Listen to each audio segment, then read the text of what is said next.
Putin আর Xi Jinping এর সবচেয়ে বড় গোপন মিশন এবার ফাঁস। যুদ্ধক্ষেত্রে ইউক্রেনকে গুড়িয়ে দিতে চীন রাশিয়ার মধ্যে যে এত বড় চাল চালছেন দুই রাষ্ট্রপ্রধান তা হয়তো ভাবতেও পারেনি বিশ্ব। রয়টার্সের হাতে আসা 1 ডজনেরও বেশি টপ সিক্রেট নথি প্রমাণ করেছে 4 বছরের যুদ্ধ অভিজ্ঞতায় সমৃদ্ধ রুশ সেনারা এখন বেইজিং এর গোপন ঘাঁটিতে নিচ্ছেন পারমাণবিক ও রাসায়নিক যুদ্ধের দীক্ষা। কিন্তু দশকের পর দশক কোনো বড় যুদ্ধ না লড়া চীনের কাছে কেন গেলেন লৌহমানব পুতিন? কি আছে এই চাঞ্চল্যকর নথিতে? স্যান্ডেলিনা সো, রূপচর্চায় আভিজাত্য। ফাঁস হওয়া চাঞ্চল্যকর নথি বলছে 2025 সালের আগস্টে রুশ প্রতিরক্ষামন্ত্রী আন্দ্রেই বেলুসভের বিশেষ নির্দেশে বেইজিংয়ে যায় এবং পিপলস লিবারেশন আর্মির ঘাঁটিতে এই মিশন শুরু হয়। গত নভেম্বরে বেইজিংয়ের গোপন আস্তানায় 3 সপ্তাহ ধরে প্রায় 200 সেনাকে দেয়া হয় আরসিবি বা পারমাণবিক, রাসায়নিক ও জৈবিক প্রোটোকলের চরম পাঠ।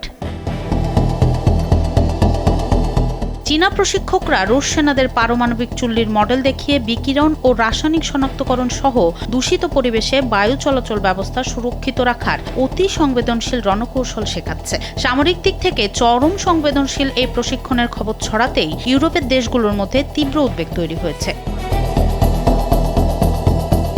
সবচেয়ে চমকপ্রদ বিষয় হলো এই দুই দেশের অভিজ্ঞতার বৈপরীত্য। 4 বছরেরও বেশি সময় ধরে ইউক্রেন যুদ্ধ চালানো রাশিয়ার রয়েছে বাস্তব রণক্ষেত্রের ব্যাপক অভিজ্ঞতা। অন্যদিকে চীনের কাছে অত্যাধুনিক সরঞ্জাম ও সিমুলেটর থাকলেও দশকের পর দশক তারা কোনো বড় যুদ্ধে জড়ায়নি। তাহলে 4 বছর যুদ্ধ অভিজ্ঞতায় সমৃদ্ধ রাশিয়া কেন দশকের পর দশক যুদ্ধ না করা চীনের কাছে গেল? রুশ সামরিক বাহিনীর অভ্যন্তরীণ মূল্যায়নেও চীনের তাত্ত্বিক ও প্রযুক্তিগত সক্ষমতার প্রশংসা করা হলেও তাদের বাস্তব অভিজ্ঞতার অভাবকে দুর্বলতা হিসেবে চিহ্নিত করা হয়েছে। এই মহাযজ্ঞের নেপথ্যে ছিলেন দুই দেশের 4 হেভিওয়েট জেনারেল। 2 জুলাইয়ের এক গোপন চুক্তিতে সই করেছিলেন রাশিয়ার মেজর জেনারেল রুস্তম হুসাইনভ ও চীনের সিনিয়র কর্নেল সান দাই-উন। আর বেইজিং এর মাঠে পুরো দলকে নেতৃত্ব দেন রুশ স্থলবাহিনীর উপপ্রধান কর্নেল জেনারেল রুস্তম মুরাদভ।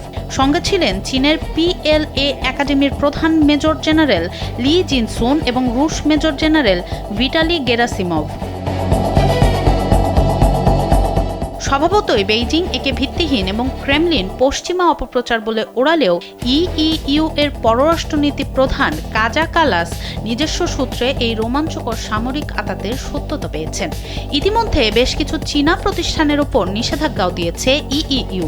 ইউরোপ এখন প্রমোদ গুনছে, কেবল বিশাল অর্থনীতির বাণিজ্যিক অংশীদার হিসেবে নয়, রাশিয়ার যুদ্ধের নির্ণায়ক সহায়ক হয়ে ওঠা চীনকে রুখতে সামনে ঠিক কতটা কঠোর হতে হবে তাদের। সনম সিদ্দিকী, কালবেলা।